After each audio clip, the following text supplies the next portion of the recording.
नमस्कार, स्वागतम। आज हम तुलसी महात्म्य की चर्चा करेंगे। तुलसी के विषय में सभी सनातनी जानते हैं। सभी सनातनी अपने घर में तुलसी का पौधा अवश्य लगाते हैं। तुलसी के विषय में, तुलसी के जो आयुर्वेद में लाभ बताए गए हैं, शरीर के लिए जो स्वास्थ्य के लिए लाभ बताए गए हैं, वो हमने एक अलग वीडियो में पहले ही शेयर कर दिए हैं। तो तुलसी से क्या स्वास्थ्य लाभ होते हैं, ये जानना हो तो उस वीडियो को अवश्य देखिए।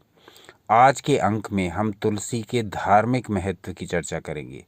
तुलसी के पौधे का इतना अधिक महत्व क्यों है और क्यों प्रत्येक सनातनी के घर में तुलसी का पौधा एक अनिवार्य विषय माना जाता है। यानी कि तुलसी का पौधा आपको प्रत्येक सनातनी के घर मिलना निश्चित होता है। जो भी सनातन धर्म से जुड़ा हुआ व्यक्ति है, वो चाहता है कि उसके घर में किसी न किसी स्थान पर, आंगन में, अगर आंगन में व्यवस्था ना हो तो घर के अंदर ही, बालकनी में ही, छत पर ही, कहीं ना कहीं उसकी ये इच्छा होती है कि तुलसी का पौधा घर में अवश्य हो। तो तुलसी का इतना अधिक महात्म्य क्यों है, जब हमने इस पर विचार किया तो बहुत सारे ग्रंथों में बहुत सारी जानकारी मिली। आज हम अगस्त्य संहिता से ली हुई जानकारी आप तक पहुंचा रहे हैं। तो आज के अंक में हम ये जानेंगे कि महर्षि अगस्त्य ने तुलसी के महात्म्य के विषय में हमें क्या बताया। तो पहला श्लोक आपकी स्क्रीन पर प्रदर्शित हो रहा है, देखते हैं इसमें क्या कहा गया।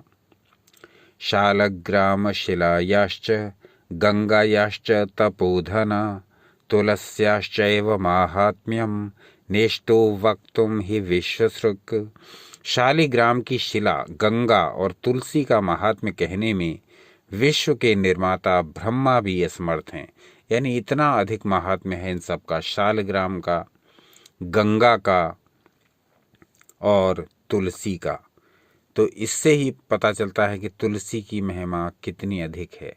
आगे के अंकों में, आगे के श्लोकों में जैसे जैसे हम बढ़ते जाएंगे, तुलसी की महिमा हमें अधिक स्पष्ट होती चली जाएगी। दूसरा श्लोक है, भवभञ्जनमेतत्ते सर्वाभीष्टं प्रयच्छति नातः परतरं किंचित पावनं विद्यते भुवि।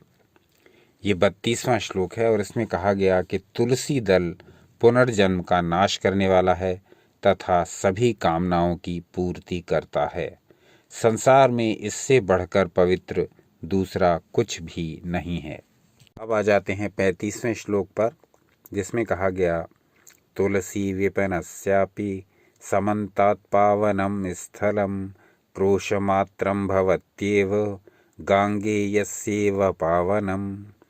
तुलसी वन के चारों ओर की भूमि भी पवित्र होती है, जैसे गंगा के तट पर 1 कोस तक की भूमि पवित्र होती है।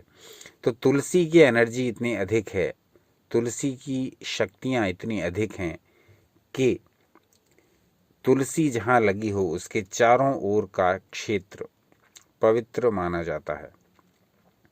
उसकी जो शक्तियाँ हैं, उसकी जो ऊर्जाएं हैं, वो नकारात्मकता को भगाती हैं और सकारात्मक ऊर्जाओं को फैलाती हैं। तुलसी का ऑरा, तुलसी का प्रभामंडल अपने आप में इतना शक्तिशाली है कि जिस घर में तुलसी का पौधा लगा होता है, वहाँ नकारात्मक ऊर्जाएं स्वतः ही बाहर होती रहती हैं।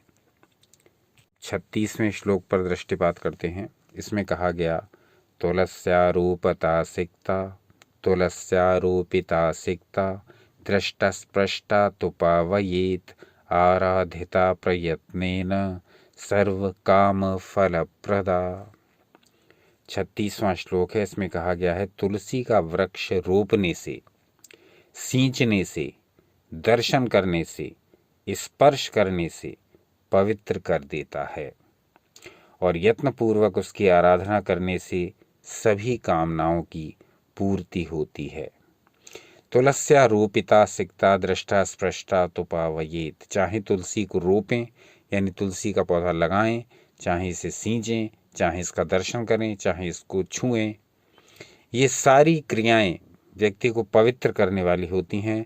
और कहा गया कि सर्व काम फलप्रदा, उसकी समस्त अभीष्ट इच्छाओं की पूर्ति करने वाली होती हैं। तो प्रयत्न ये करें कि तुलसी का दर्शन, तुलसी का सिंचन, तुलसी का स्पर्शन, ये सारे कार्य हम नित्य किया करें। अब आ जाते हैं श्लोक संख्या 37 पर और देखते हैं इसमें क्या कहा गया। इसमें कहा, चतुर्णामपि वर्णानामाश्रमाणां विशेषतः स्त्रीणां च पुरुषाणां च पूजितेष्टं ददाति ही। अब इसका अर्थ क्या है? चारों वर्णों एवं आश्रमों के स्त्रियों एवं पुरुषों के द्वारा पूजित तुलसी इच्छाओं की पूर्ति करती है। स्त्रीणाम च पुरुषाणाम, चाहे स्त्री इसकी पूजा करें या पुरुष तुलसी की पूजा करें, पूजितेष्टम ददाति ही, इष्ट की प्राप्ति हो जाती है। जो भी इच्छा होती है, जो भी अभीष्ट होता है, जो भी मनोकामना होती है, वो पूरी होने लगती है। जो व्यक्ति नित्य प्रति तुलसी की सेवा करता है, चाहे वो स्त्री हो चाहे वो पुरुष हो। अब आते हैं श्लोक संख्या 38 पर, जिसमें कहा गया, प्रदक्षिणं भ्रमित्वा तु नमस्कुर्वन्ति नित्यशः न तेषां दुरतिं किंचित प्रक्षीणमवशिष्यति। अर्थात जो तुलसी वृक्ष के दाहिने से घूमकर प्रतिदिन प्रणाम करते हैं, उनके द्वारा किए गए पाप जड़ समेत नष्ट हो जाते हैं। कहने का मतलब ये कि तुलसी की जो प्रदक्षिणा करते हैं, उनके उस दिन के पाप नष्ट हो जाते हैं प्रतिदिन प्रणाम करने से। तो प्रदक्षिणा करें, प्रणाम करें, सिंचन करें, रोपण करें, स्पर्श करें। तुलसी का वृक्ष हर प्रकार से ऊर्जा का देने वाला है, हर प्रकार से सकारात्मक ऊर्जा का बढ़ाने वाला है, हर प्रकार की नेगेटिविटी को दूर करने वाला है। तो ईश्वर का एक वरदान है तुलसी का पौधा हमारे लिए। इसके महत्व को देखते हुए ही ऋषियों ने ये नियम बनाया था कि प्रत्येक सनातनी के घर में तुलसी का पौधा अवश्य होना चाहिए। अब अंतिम 2 श्लोकों में क्या कहा गया ये और देख लेते हैं, श्लोक संख्या 39 और 40। श्लोक संख्या 39 कहती है, अनन्य दर्शनः प्रातर् ये पश्यन्ति तपोधन अहोरात्र कृतं पापम तत्क्षणात् प्रदहन्ति ते। प्रातःकाल उठकर किसी दूसरी वस्तु को देखे बिना जो तुलसी का दर्शन करते हैं, उनके द्वारा उस दिन और रात में किए गए पाप भस्मीभूत हो जाते हैं। तो प्रयास ये करेंगे कि जब प्रातःकाल उठें तो सबसे पहले, जैसे उठकर की कुछ लोग अपने हाथों को देखते हैं, कुछ लोग ईश्वर, कुछ लोग पूजा घर में जो मूर्तियां रखी हैं उनका दर्शन करते हैं, कुछ लोग मन में ही ईश्वर का स्मरण करते हैं। इसी प्रकार से तुलसी को देखना बहुत अच्छा बताया गया है। प्रातःकाल उठ करके तुलसी का दर्शन करें, ये बहुत शुभ होता है।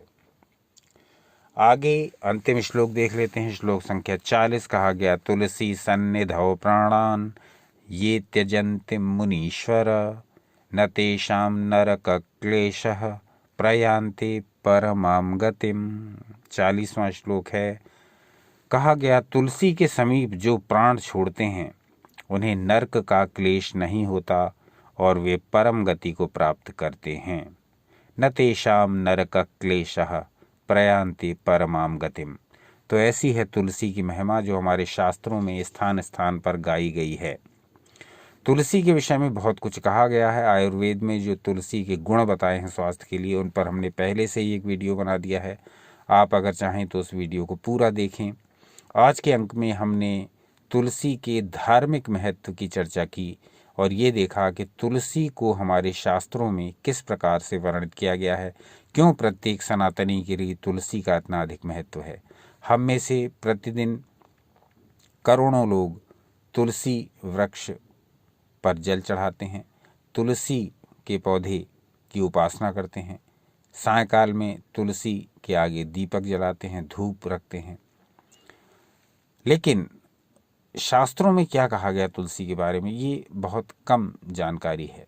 तो आज हमने प्रयास किया कि आपको तुलसी के धार्मिक महत्व के विषय में कुछ बताया जाए। इस अंक के बारे में अपने विचार व्यक्त कीजिए और ये भी बताइए कि क्या इस विषय में आप और कुछ अधिक जानना चाहेंगे। अगस्त्य संहिता में ही तुलसी के विषय में बहुत जानकारी है और अन्य ग्रंथों में भी तुलसी के विषय में बहुत जानकारी है। अगर आप कहेंगे तो इसका दूसरा भाग भी बना दिया जाएगा। अपना अनमोल समय हमें देने के लिए बहुत बहुत धन्यवाद। सनातन शास्त्रों से जुड़े रहें, सदा आनंदित रहें।